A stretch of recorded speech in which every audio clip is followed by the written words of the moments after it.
The scent hit them the moment they crossed the threshold, a physical presence in the dim foyer. It was a complex odor, a layered thing, stale air, dust motes dancing in the slivers of light from the boarded-up windows, and underneath it all, the faint, sweetly sour tang of neglect and something else, something human and unwell. Liam and Sarah exchanged a single, swift glance. It was a whole conversation in a second. This was a bad idea. A terrible idea. We should never have answered the Craigslist ad. Sarah's hand, small and cold, found its way into Liam's. He gave it a reassuring squeeze, but his own palm was damp. Their real estate agent, Brenda, a woman whose cheerfulness was as relentless as a Florida sun, seemed miraculously immune.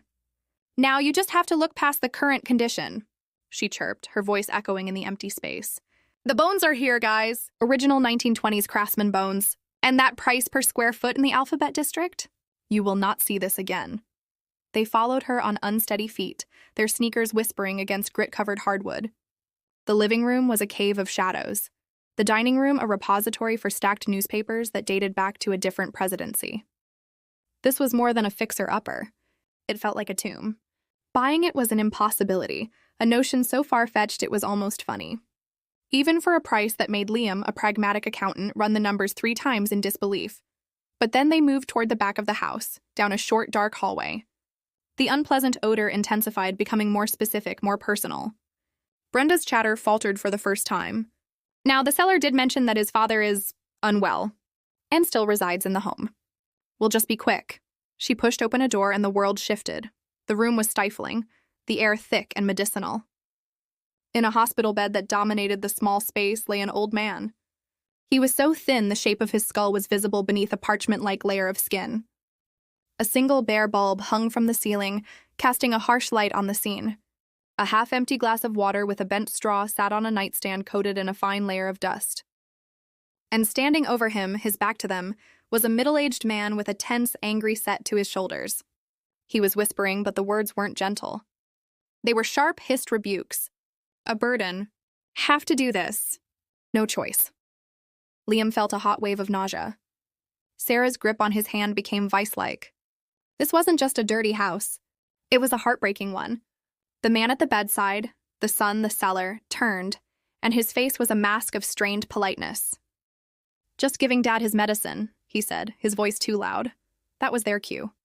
"We're just going to check out the backyard," Sarah blurted, already pulling Liam back down the hall, past a confused Brenda, and out the creaking screen door.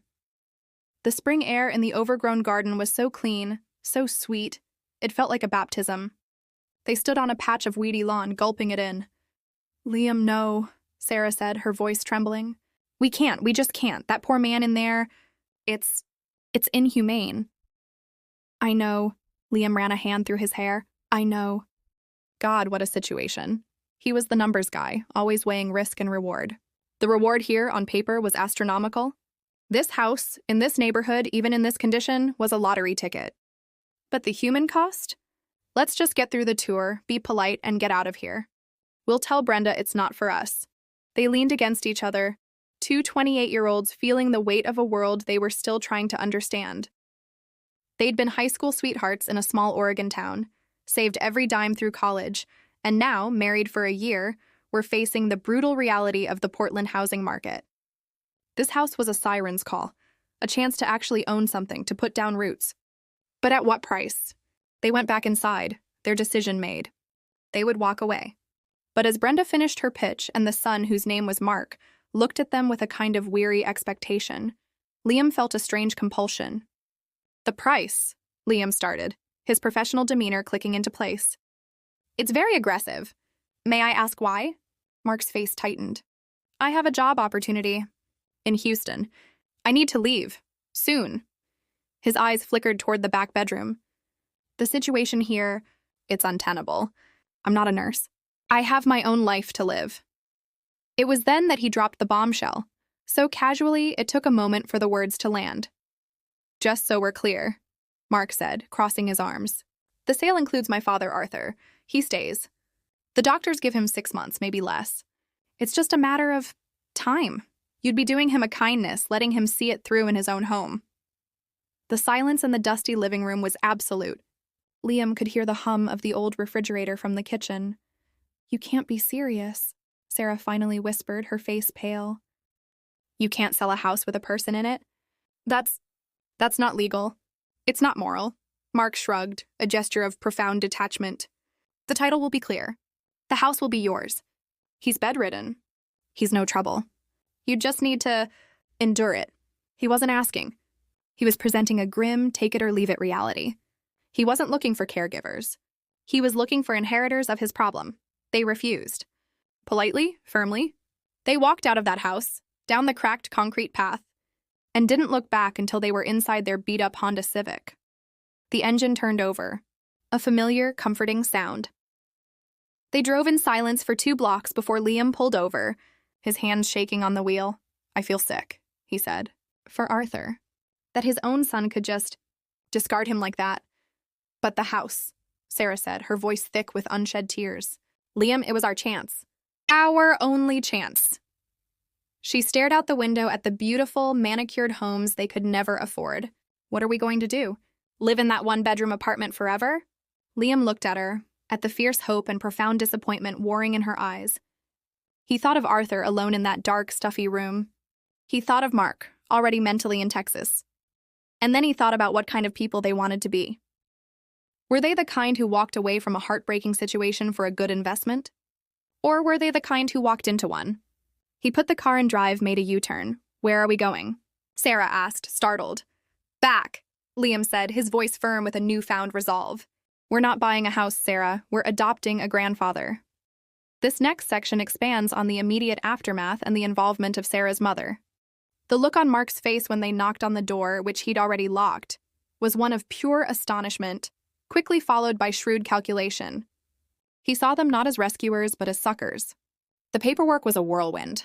They used every cent of their future house savings account, a fund that had taken 5 years to build.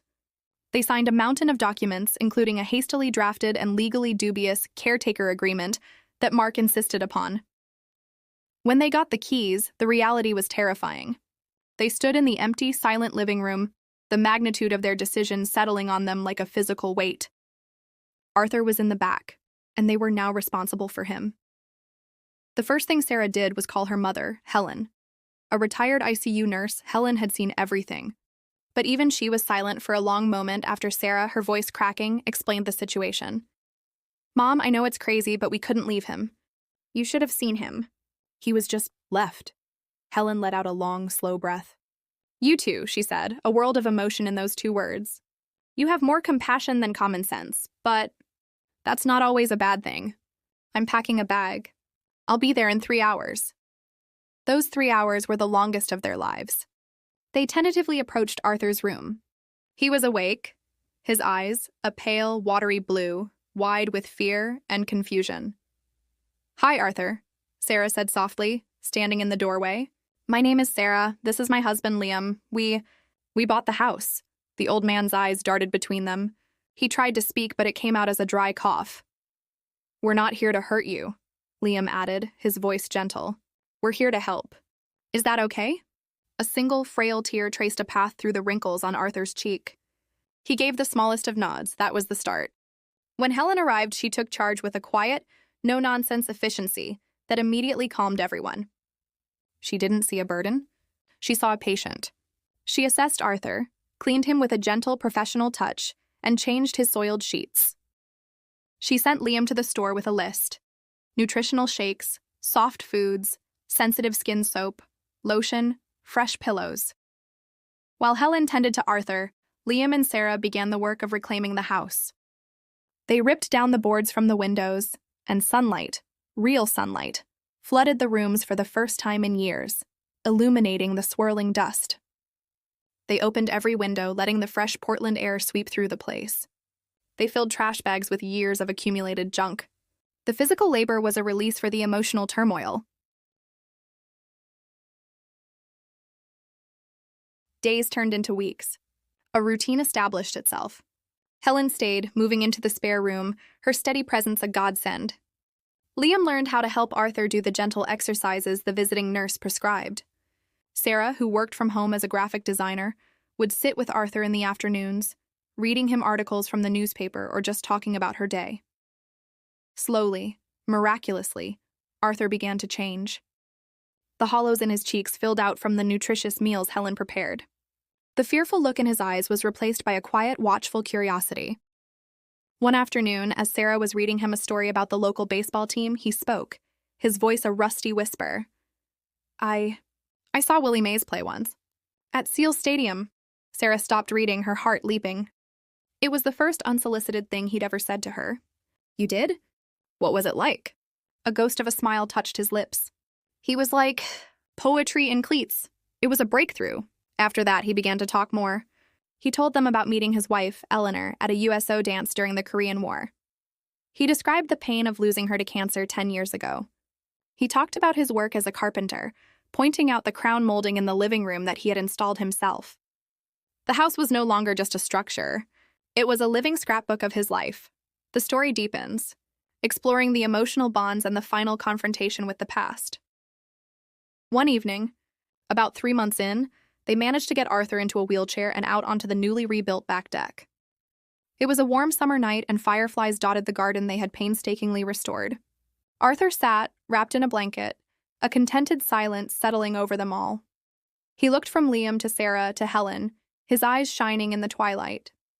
You kids, he said, his voice stronger now, filled with an emotion that made Liam's throat tighten. You didn't just save this old house from the wrecking ball. You saved me, my own son. He saw me as a problem to be solved. You saw me as a person. It was the fullest acknowledgement of their crazy decision, and it washed away any lingering doubt. The call from Mark came a few weeks later. Liam answered, putting it on speakerphone. Just checking in. Mark's voice was breezy. I'm assuming the situation has resolved itself? Liam looked at Sarah, then at Arthur, who was sitting in his favorite armchair, watching a game show with Helen. Actually, Mark, Liam said, his voice calm and clear, Arthur's doing great. His appetite is back, he's talking, he's even doing physical therapy.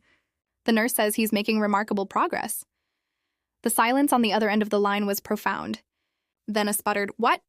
That's impossible. The doctor said. The doctors hadn't seen him in over a year, Mark. Sarah cut in, her voice sharp. They were working with old information. It turns out what he needed wasn't just to be waited on to die. He needed care. And love. Mark hung up without another word. They never heard from him again.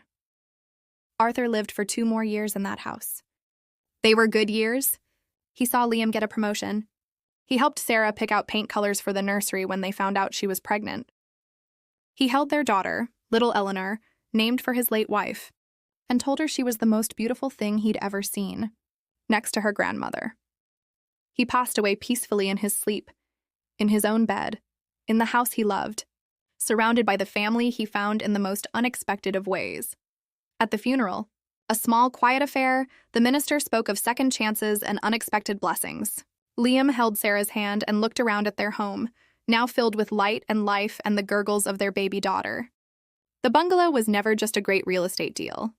It was the place where they learned that the most valuable investments aren't made with money, but with heart. They had bought a house and, in the process, had built a home. Their foundation cemented not just in the original 1920s craftsman bones, but in an act of simple human kindness that echoed in every lovingly restored room.